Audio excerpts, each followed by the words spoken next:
Aye. The Damascus Steel Podcast. Hectic Eric, Grunge Pop Morgan, here from Mando Mondays. Aye.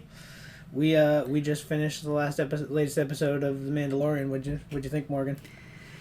I hate how it always leaves off in a cliffhanger. And, like, you want more, but it's the way to do it. Because you want more. Obviously, this podcast is going to have a lot of spoilers, so if you haven't watched the latest episode of The Mandalorian, like and follow our Twitch. Go watch a lot it, of the Star Wars movies. Yeah. Major spoiler. Very little Baby Yoda in this episode. No Baby Yoda, in fact. Baby Yoda, the child, Grogu, whatever you know him as. Not a word. Not a word. But Bill Burr's back. And in this episode, that Baby Yoda just lost his hat. Yeah, he did. You might see the cats in here. So Bill Burr's back. Yeah. He is? Well, you watched it. Yeah. Yeah, I like him. He can't be in a role that's doesn't have a Boston accent. I haven't seen him in a non-angry father role, really. Oh yeah, he was in that King of Staten Island movie that. You're not telling him. We like his stand-up more than we like his acting, but we do like him in this show. Mando also donned full stormtrooper gear. He needed to remove his Mandalorian armor, his Beskar armor, and wear a stormtrooper outfit and work in the transport with Bill Burr. Mm-hmm. Mayfield Bill Burr. That's his Mayfield character's Burr. name. Bill Mayfield Burr. So that was kind of interesting. Yeah. So I had read news headlines before this episode, so I knew something was a deal with his helmet. He took his helmet off. Yes. But I knew that. even further than that, he completely took his helmet off and showed his face in order to use an for like 5 whole minutes. 5 whole minutes. Say hi, Moose. Hi, Moose. He wants to help. I mean, prior to that, though, I was never so relieved to see TIE fighters before and stormtroopers. Oh, stormtroopers, yeah. I was on the edge of my seat. I was wondering how he was gonna handle that. And they smashed off his armor, and I was like, "Oh, is the helmet gonna get smashed off next?" Because I knew he'd lost it at some point. But no, it did not. This cat loves being held. I'm almost curious if they had him take his helmet off to show his love for Grogu and how much he means to him, or did they have him take his helmet off because Pedro Pascal bitched that he wanted his face in it more? Or are they trying to set up Mando to be more like Bo-Katan and the other Mandalorians, that less of a religious creed and more an army? Yeah, an army. That'd be kind of interesting where they go with that. If they show his face more often or not. Mm-hmm. I like the fact that he doesn't show his face. Like, this is the way. Can't back out now. You don't. Okay, all the pops look the same. They all have the same face. I mean, move a moose. No, she's pawing at the tree. Oh, hey. Like, all pops look the same, but when you get a helmet, like, that pop does not look like any other pop I've ever seen. Also giant, so. Yeah, he's also giant, yes. But, except for, like, all the human pops look the same. They have the 2 black eyes, the mouth, the whatever. Yeah, and I mean, you can tell different Mandalorians from, like, the armor and stuff, so. Yeah, but, I mean, I like the fact that he has the helmet. He keeps the helmet on.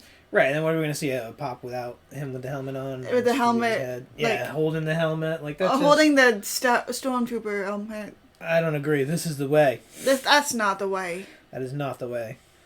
We saw an Imperial officer who was Richard Brake, I believe. Yes. He was in a whole bunch of Rob Zombie movies. He was in 3 from Hell, 31, and Halloween 2. The Rob Zombie Halloween 2, not the original Halloween 2.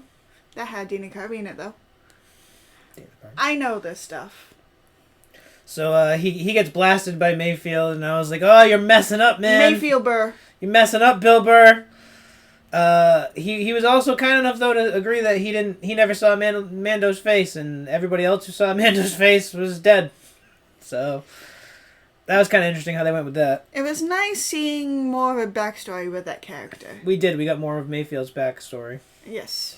And showed him kind of redeeming himself. Why do I feel like we'll get more into the spin-offs later, but I feel like they're setting up all these different spin-off. Because they are. It's Disney. Yeah. They're monopolizing everything. Inundated with hundreds of Star Wars series. They realize what sells. Yeah. Like, I shared a meme earlier on our Facebook page. Check us out. That it was what people think I pay Disney for and what I actually pay Disney for. It's like the Mandalorian Plus and the Clone Wars. All the Star Wars stuff. But yeah. Avengers. Yeah. But although those are good movies, thank you Disney for that stuff too. And I grew up on Disney, but currently we watch it for more Star Wars stuff. But I also noticed they had that Imperial officer before he got blown away. He and to backtrack a little bit, I noticed Bill Burr earlier in the episode kind of made a lot of similarities drew a lot of comparisons between the New Republic and the Empire, which I thought was interesting. And then that Imperial officer mentioned that people want order. They think they want freedom, but they just want order. And I was thinking, oh, the First Order? Like, is this how they're going to come about? So I feel like we're leading into that more and more. But Bill Burr gets cut loose. Yeah. So he says he never saw Mando's face. And then they come up with a cover story that he died in the explosion, since he kind of redeemed his character a little bit. They made the base explode. And then the episode ends with Mando sending a transmission to Moff Gideon, and they gave the same speech Moff Gideon gave in season 1. At the end of that episode. So that was really cool. Yeah. So I actually have a few questions for you. Okay. Who's your favorite Jedi out of that universe? My favorite Jedi? Oh. I really liked Ian McGregor's Obi-Wan. We didn't see too much of Qui-Gon. You mean like favorite Jedi from the movies or favorite Jedi from like... Star Wars universe. Star Wars universe in general? Yeah. I mean, technically Darth Revan was a Jedi too. Okay. So I will say him. Explain where he's from to all the people who just have seen them. Well, there's rumors that Darth Revan's actually going to be in the next Star Wars movie, the High Republic time period. But he was I haven't read all of his books. He was a Jedi who went to the dark side and then got turned back at some point. Okay. And something about he got his memory wiped after he got turned back, so he didn't remember being evil. Who's your favorite Sith? So many choices. I do really enjoy Darth Maul. I like him too. I think that he needs something to explain that. I think they're gonna go back to him. They did Darth Maul pretty dirty, I feel. They did him really quick. Who's your favorite bounty hunter? It had to be Boba Fett. Yeah? It has to be Boba Fett. It's either Boba Fett or Mando. Who polished his armor quite nicely. Cleaned it up, repainted it. Yeah. I think it was... Maybe that was more a dig to Mando, like, ship got fucked up, but I got my armor back. Who's your favorite droid? My favorite droid? R2-D2, because he seems like a spiteful I do bitch. like C-3PO. C-3PO is just kind of annoying and whiny. Yeah, but... Plus, R2-D2 never had his memory wiped, so he's just like, we're going on an adventure again. Yeah, he did. R2 did? Yeah, in the movie. Which one?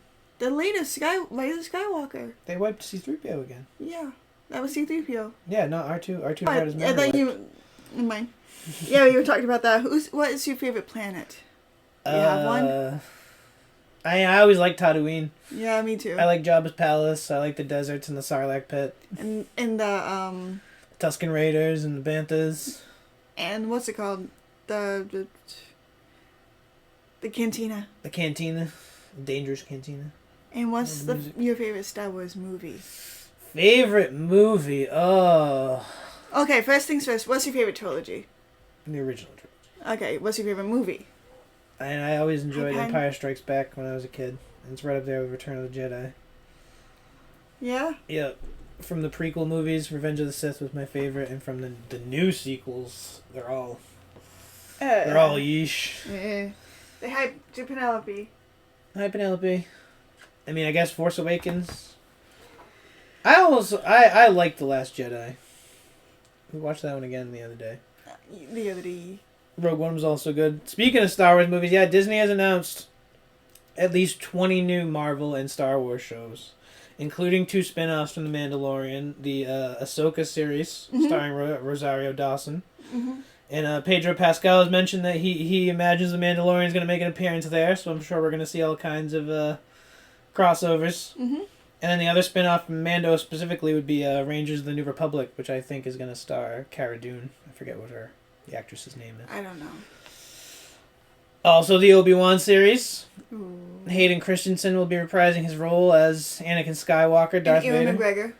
And Ewan McGregor will be back as Obi-Wan. I don't really know how that's going to work out, because, like, he's Darth Vader at that point. It's going to take place 10 years after Revenge of the Sith. She must be on camera. So I picture there being a lot of, like, live-action flashbacks to memories that Obi-Wan Very possibly. has with Anakin, and, like, maybe memories of the Clone Wars that we haven't actually seen filmed, just in cartoon form. Very possibly. Or just have, like, the CGI, like, Clone Wars. But, I mean, are you going to have Hayden Christensen voice Vader and have it not be James Earl Jones?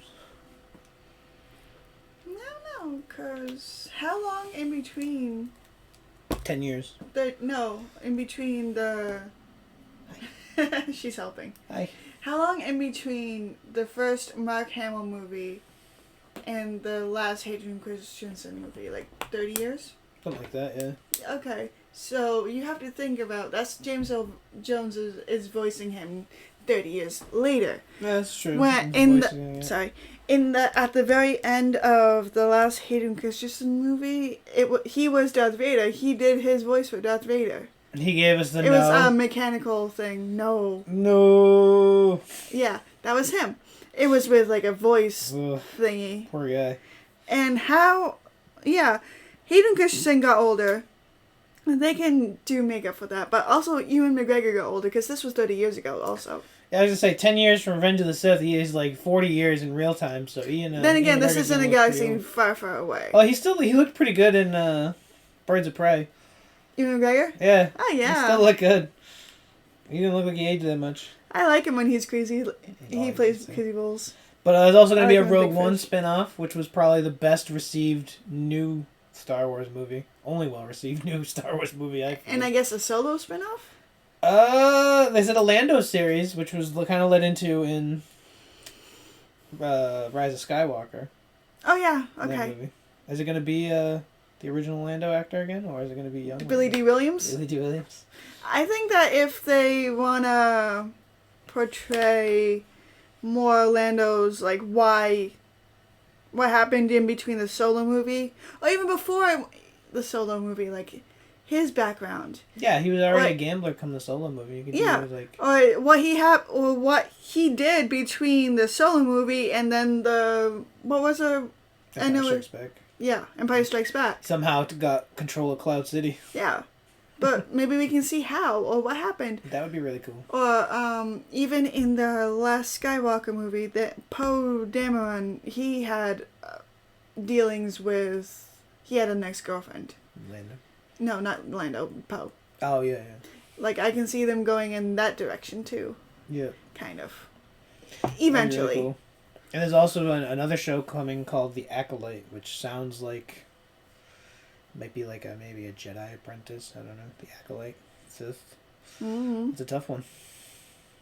I also heard rumors of a young Palpatine and Darth Plagueis series, which I would totally watch that. Yes, I would too. Totally watch that. Oh yeah. But So what do you think's gonna happen in the finale, Morgan? It's gonna be a crazy. That's next episode. I think so. Yeah, there's only one episode. I left. have a feeling that Mando Monday left. Everyone. I have a feeling that those Boba Fett his sniper, Cara Dune, and Mando are going to have a plan, go into the thing, get the child, but then they're going to get caught at some point, and then Bill Burr is going to come out of nowhere with like a whole bunch of people that defected from Stormtrooperdom, or it's going to be what's his face? Not the client, but Stubbs. Oh, yep. It's going to be him. Yeah, he hasn't been around too much. He was in a previous episode. He was in a previous episode. Or just anyone else they helped. Like the lizard, the gecko people, with the eggs that hatched. Yeah. There's everything. Everyone's helping. I can see something like that.